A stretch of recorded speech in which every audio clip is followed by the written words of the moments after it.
Alright, after taking a week off last week due to some blackout issues in my condo, I am back this week for a review. But for last week, I did see Skyscraper. It was dumb, wasn't really fun, so I'll give that a 4 out of 10. And there's my quick 5-second review of that movie. But this week, we are here for the Equalizer 2.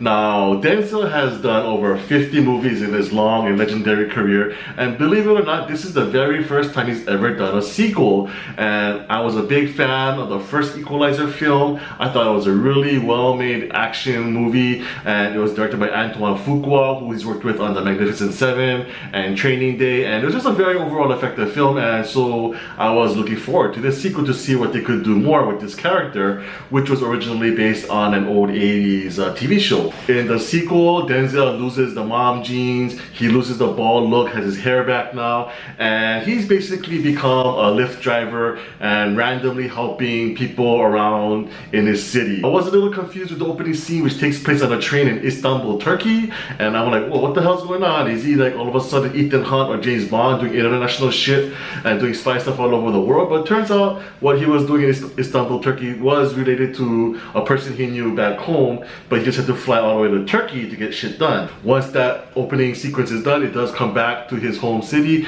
and we kind of see how he's living his life very quietly. And then one day his very good friend gets killed, not a spoiler, it's in the trailer, and then he has to figure out who the killer is and then get revenge, of course. Now, the thing that really hurt the Equalizer 2 the most was just the disjointed storytelling. With the main storyline of the revenge and finding his friend's killer, you also have two other storylines that take up a lot of time, to be honest. One is where he plays a guardian character to a young black man in his building. In the first film, Denzel was kind of looking over this young Russian hooker, and this time around he's looking over this young black man who was kind of deciding between staying in art school or becoming a gangbanger. And of course, Denzel wants to step in and guide him on the right path.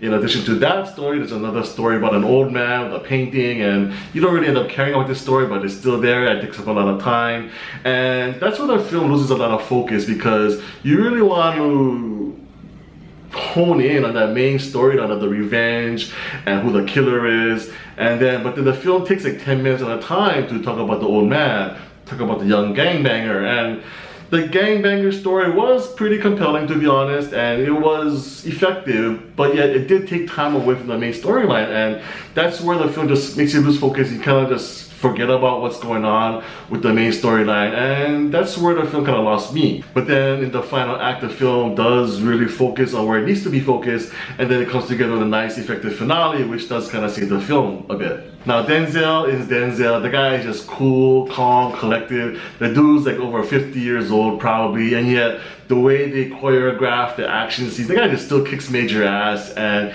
the guy is just so calm. His character, Robert McCall, he's an ex-CIA agent, and he's seen everything in the world. He's seen all this shit there needs to be seen in the world, so nothing phases the guy. He comes across 5-6 guys with knives and guns, ain't no thing. He just knows in his mind what he's gonna do, and he's gonna do it in under 30 seconds. And it was so awesome to see Denzel just, you know, the guy could have a gun in his face. He'd be like, I tell you what, you better get that gun out of my face, because I promise you this, I'm gonna kick your ass.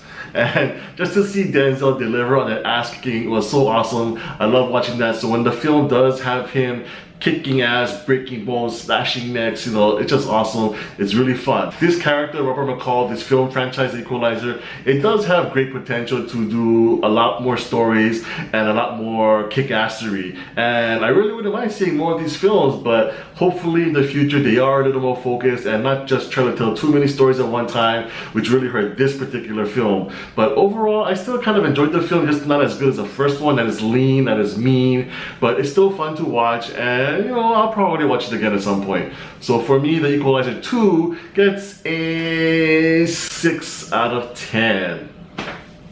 Thanks so much for watching my review. Stay tuned to my channel, MC on Film, for more movie reviews in the future. Thanks.